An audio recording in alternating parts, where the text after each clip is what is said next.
अस्सलाम वालेकुम वरहमतुल्लाहि वबरकातुहू। पीपीई की सेकंड लास्ट क्लास के हवाले से कुछ रिव्यूज़ शेयर करने वाला हूँ। आप में से अगर लोग नहीं जानते कि पीपीई क्या है, प्रेजेंटेशन पर्सनल इफेक्टिवनेस, इसके अलावा एक और भी है एमएस ऑफिस। इन दोनों कोर्सेज़ को आपने करना ही करना है अपने कैफ़ के दौरान ही, ठीक है? यानी कि जब आपकी आर्टिकलशिप होगी उससे पहले-पहले आपने इसको कर लेना है। अदरवाइज़ आपकी आर्टिकलशिप नहीं स्टार्ट हो सकेगी। आप फर्म में इंडक्शन के लिए एलिजिबल नहीं होगे, ठीक है? आपने ये हैंड्स ऑन कोर्सेज़ करने ही करने हैं। और अगर आप कुछ सीरीज़ देखना चाहते हो इस हवाले से कि पीपीई में क्या-क्या पढ़ाया जाता है, तो इस चैनल के ऊपर आपको एक प्लेलिस्ट मिल जाएगी पीपीई के नाम से, प्रेजेंटेशन पर्सनल इफेक्टिवनेस के नाम से। तो आप वहाँ पर देख सकते हो कि मैंने तमाम रिव्यूज़ शेयर किए हैं। फर्स्ट क्लास में क्या हुआ, सेकंड में क्या हुआ, थर्ड में हुई कि नहीं, सारे कुछ रिव्यूज़ में हैं। और वो शॉर्ट वीडियोज़ हैं 10-10, 15-15 मिनट की। तो वो आप देख सकते हो, तो आपको आइडिया हो जाएगा कि बेसिकली पीपीई में क्या-क्या होती हैं एक्टिविटीज़। बेसिकली ये फॉर्मेलिटीज़ के लिए ही क्लासेस हैं अभी के लिए। लेकिन अब जब 2025 वाली स्कीम इम्प्लीमेंट होगी आईकैप की, तब इस चीज़ को इंश्योर करवाया जाएगा कि हैंड्स ऑन कोर्सेज़ जो हैं, पीपीई हो गया या एमएस ऑफिस हो गया, इनकी टेस्टिंग करे कोई थर्ड पार्टी आकर के। यानी हो सकता है कि आईकैप जो है वो किसी यूनिवर्सिटी के साथ मुआहदा कर ले और वो यूनिवर्सिटी आपकी टेस्टिंग कर रही हो, तो ऐसा मुमकिन है। सबसे पहले मैं बजरिया मेट्रो स्टेशन बर्गर शॉप पर जा पहुँचा, वहाँ अंडे वाला बर्गर डन किया और road master bus terminal Multan जा पहुँचा। या मैं तो कर रहा हूँ अंडे वाला बर्गर डन। ये रहा मेरा बस स्टॉप। नहीं मिलेगा ऐसा बस स्टॉप, जाओ आजमा लो। बस की आखिरी सीटें रिज़र्व हो चुकी थी, जिसकी वजह से मुझे 49 नंबर सीट नहीं मिल सकी। A poor little soul sleeping peacefully dreams for better days. सुबह सादिक के वक्त लाहौर बस स्टॉप पहुंचकर मैंने स्पीच की तैयारी शुरू कर दी। मेरे दोस्तों, मैं तो बन गया कंपनी का सीईओ। एक सांप वाले कलर की टाई लगा ली है, मैं चल रहा हूँ सीएफई पीपी देने। आप देख लो अपना। एयर क्वालिटी इंडेक्स यानी AQI के मुताबिक लाहौर दुनिया का सबसे आलूदा तरीन शहर है। लिहाजा लाहौर में रहने वालों से गुजारिश है कि अपनी सेहत का ख्याल रखने के लिए मास्क और स्पेक्टिकल्स का इस्तेमाल ज़रूर करें।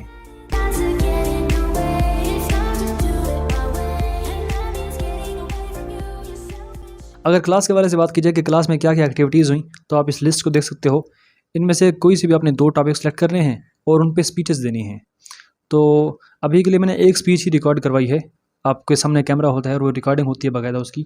और ये थी failure is a staircase to success, यानी कि नाकामी जो है वो कामयाबी की ही सीढ़ी है। जब आप नाकाम होते हो, ठीक है, तो आप गलतियों से सीखते हो और कामयाबी के और करीब तर होते चले जाते हो। तो ये मेरे स्पीच का टॉपिक था और इस पर मैंने स्पीच करनी थी। इसमें मैंने कुछ एग्जांपल्स कोट की, जैसे थॉमस एडिसन है जिसने लाइट बल्ब इन्वेंट किया, ठीक है, वो काफ़ी हज़ारों दफ़ा फेल हुआ। लाइट बल्ब को जब वो बना रहा था तो काफ़ी दफ़ा नाकाम हुआ, लेकिन जब लाइट बल्ब फाइनली काम करने लगा, ठीक है, तो उसने कहा कि I haven't failed, I have just found 1000 ways that don't work, कि मैं नाकाम नहीं हुआ बल्कि मैंने 1000 ऐसे तरीके दरियाफ्त किए हैं जो कि काम नहीं करते। दूसरी एग्जांपल मैंने कोट की जेके रॉलिंग की। J K Rowling basically Harry Potter movie जो है, फेमस सी स्टोरी है काफ़ी, उसकी ऑथर थी और उसकी बुक 12 पब्लिशर्स ने रिजेक्ट कर दी थी, लेकिन उसने हार मानने की बजाय उसको फाइनली किसी ने ओके कर दिया। थर्ड पे मैंने स्टीव जॉब्स को कोट किया, जो कि को फाउंडर था एप्पल कंपनी का। उसको एप्पल कंपनी से ही निकाल दिया गया, निकाल, और फिर उसने अपनी नई कंपनी जो है स्टार्ट की पिक्सर के नाम से। वो काफ़ी कामयाब कंपनी रही। फिर उसके बाद वो एप्पल में दोबारा वापस आया, एप्पल कंपनी में, और उसने इसको वन ऑफ द फेमस जो टेक कंपनीज हैं उनमें से एक बना दिया। तो इसकी बिना पर मैंने एग्जांपल्स कोट करते हुए failure is a staircase to success इस टॉपिक के ऊपर स्पीच दी। So you should embrace each step even the hard ones because they are taking you somewhere amazing. इस तरह करके मैंने स्पीच ख़त्म की और उसके बाद जब रिव्यूज़ मांगे गए स्टूडेंट्स से, तो सभी स्टूडेंट्स ने नहीं बात की, क्योंकि उनको पता था कि बदले में कुछ हमें सुनने को मिलेगा। और जैसे मैंने कहा कि इस टेक्निक को आप थोड़ा लाइफ में इम्प्लीमेंट करें कि नहीं, जब भी आप प्रेजेंटेशन देने जाएं, ख़ास कर पीपीई की बात कर रहा हूँ, तो अगर तो टीचर खुद आपको रेटिंग कर रहा है तो फिर तो ठीक है, लेकिन अगर टीचर ने किसी स्टूडेंट को कहा कि आप रेटिंग करें और वो रेटिंग करते हैं, अगर कोई कंस्ट्रक्टिव क्रिटिसिज्म है तो ठीक है, आपको उसको एक्सेप्ट कर लेना चाहिए और आपको कहना चाहिए कि मैं आपसे एग्री करता हूँ। लेकिन अगर कुछ में से कुछ नमूना हो या कुछ नमूनी हो जो कि सिर्फ डिस्ट्रक्टिव क्रिटिसिज्म या आपको नीचा दिखाने के लिए बात करे, तो आई थिंक आपको ज़रूर रिस्पॉन्ड करना चाहिए और थोड़ा सा करारे वाला जवाब देना चाहिए, ताकि नेक्स्ट टाइम वो इस तरह से ना करे। फॉर एग्जांपल, एक लड़की ने आके काफ़ी अच्छी स्पीच दी, उसकी हैंड मूवमेंट भी अच्छी थी, उसका कॉन्फिडेंस लेवल भी अच्छा था, उसका जो way of delivering the speech था वो भी बेहतरीन था, मगर कुछ होते हैं ना क्लास के अंदर जो कि सिर्फ अटेंशन सीकर होते हैं। तो उससे जब सर ने पूछा था कि आप कितनी रेटिंग देंगे इस स्टूडेंट को, तो उसने कहा सर बाकी तो ठीक था लेकिन आई थिंक बॉडी मूवमेंट होनी चाहिए।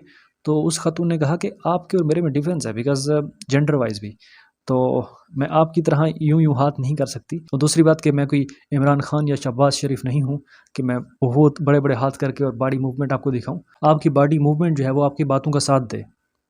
आप यूँ कह सकते हैं कि I welcome you with my heart and mind, ये ठीक है।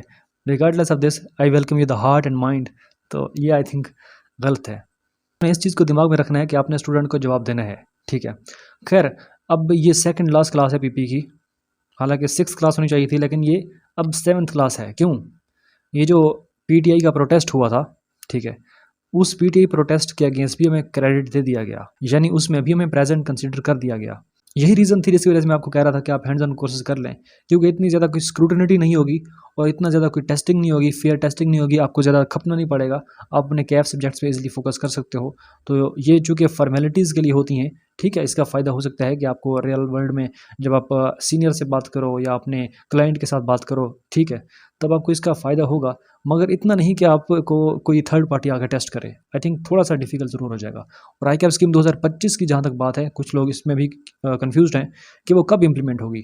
ये स्कीम जो 2025 की है अभी इम्प्लीमेंट नहीं हो सकती। ये बात तो कन्फर्म है कि मार्च 2025 में इम्प्लीमेंट नहीं होगी, हरगिज़ नहीं होगी, क्योंकि अभी ये गवर्नमेंट के पास है, ठीक है, वो इसको अप्रूव करेंगे, उसके 6 मंथ्स के बाद जाके ये इम्प्लीमेंट होगी।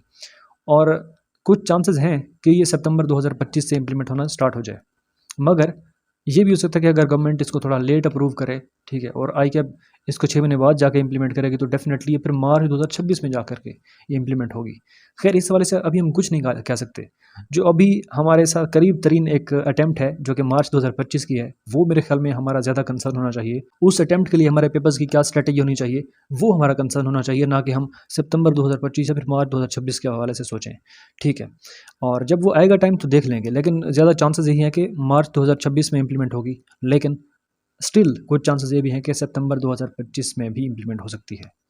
और जहाँ तक सब्जेक्ट की सिलेक्शन के हवाले से बात है, तो आपने जो सब्जेक्ट की सिलेक्शन की हुई है वेल एंड गुड, और अब भी अगर आपने डिसाइड करना है तो फिर मैं आपको कहूँगा कि R1 टैक्स और CM में ये अगर 3 सब्जेक्ट आप मैनेज कर सकते हो ना, तो ये बहुत ज़्यादा आपको फ़ायदा देंगे, क्योंकि यही वाले सब्जेक्ट न्यू स्कीम में भी हैं, ठीक है। अगर आप न्यू स्कीम के मुताबिक अभी ज़्यादा नहीं जानते तो मैंने एक वीडियो भी बनाई थी न्यू स्कीम 2025 को एक्सप्लेन किया था, आप वो देख सकते हो। और मैंने उसमें बताया कि क्या क्या बेसिकली चेंजेस होंगी, ठीक है, ऑलमोस्ट वही चेंजेस होंगी। तो जो आपकी फर्स्ट अटैम्प्ट है उसमें FAR1 टैक्स और CM में इसको लेकर के चलें, क्योंकि इसका फ़ायदा आगे भी होगा, ठीक है।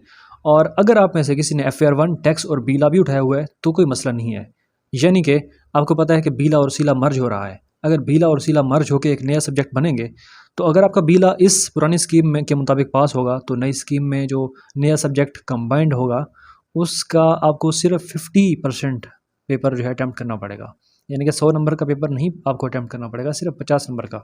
यानी कि जो सीला वाला पोर्शन है आपको वही देना पड़ेगा, जो बीला वाला पोर्शन है आपको पास ही कंसिडर किया जाएगा। और इसी तरह से अगर किसी का सीला पास है अभी पुरानी स्कीम के मुताबिक, तो न्यू स्कीम में जो कंबाइंड सब्जेक्ट होगा उसमें उसका सीला तो पास ही समझा जाएगा, लेकिन जो बकिया 50 नंबर का पेपर है वो आपको अटैम्प्ट करना पड़ेगा। और अगर आप में से कुछ चीता या चीती लोग 4-4 सब्जेक्ट उठा के चल रहे हैं कैफ के, तो मुश्किल तो अच्छा खासा होगा, मगर अगर आप ये पास कर लेते हो तो इसकी बिना पर जो आपका डेटा सिस्टम एंड रिस्क वाला सब्जेक्ट है न्यू स्कीम के मुताबिक जो नया एक इंट्रोड्यूस हुआ है कैफ के अंदर, वो आपका माफ़ कंसिडर किया जाएगा।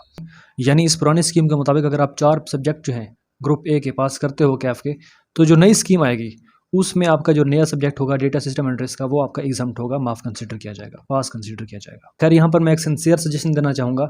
मैं ये कहूँगा कि आप इस लालच में आकर के 4-4 सब्जेक्ट ना उठाएं कि मेरा डेटा सिस्टम एंड रिस्क पास हो जाएगा या एग्जाम्प्ट हो जाएगा। इसकी बिना पर ऐसा ना हो कि आपके चारों के चारों ही रह जाएँ, ठीक है। तो जो आपने स्ट्रैटेजी अपनाई हुई है डे 1 से ही, उसी को लेकर के चलें। आपने 3 सब्जेक्ट उठाए थे तो 3 लेके चलें, 2 उठाए तो 2 लेके चलें, 4 उठाए तो 4 लेके चलें। कमिंग बैक टू पीपी, आपको जैसे मैंने कहा कि जब पीटीआई का प्रोटेस्ट हुआ था तो हमारी क्लास कंडक्ट हुई थी, मगर मैं नहीं जा सका था। इसके अलावा कुछ और लोग जो लाहौर के बाहर से लाहौर पढ़ने जाते थे, CFE में क्लास लेने जाते थे, वो नहीं जा सके बिकॉज पीटीआई का प्रोटेस्ट था, रोड्स ब्लॉक थे। तो उसके लिए सर ने तमाम लोगों को ही क्रेडिट दे दिया और प्रेजेंट कंसिडर किया। इसके अलावा रिजल्ट के हवाले से डिस्कस किया गया कि कितने लोगों ने कैफ जो है पास कर लिया है, और हमारी क्लास में 3 स्टूडेंट्स ने कैफ कर लिया था मुझे छोड़ करके, मैं नहीं अभी पास किया मैंने।